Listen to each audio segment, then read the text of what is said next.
So what we are doing here is really to demonstrate the best practice. What needs to be done if you really want to have the trees to survive and achieve your goal that you are putting forward.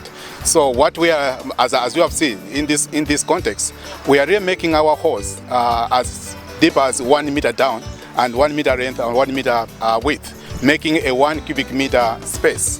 Where a small seedling that you are putting into that will have that larger space. And as we are again backfilling, putting back the soil, we ensure that we start with the topsoil, which is more nutritious, which has got a lot of nutrients, so that that can be the first layer in filling up that soil.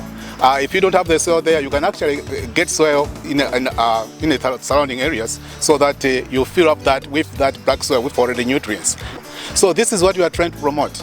In our context as a Global Landscape Forum, Lilongwe Chapter, that is the best practice that we really want to have, so that we can improve the survival rates of the trees that we are growing, which we think, again, if this is taken up with the forestry department and all other key stakeholders who are involved into the restoration or maybe tree planting, there'll be a big improvement. And the 40 million that the government talks about, planting in a year, we should be able to have maybe 30 plus million trees standing. But in many cases, we don't see that at all.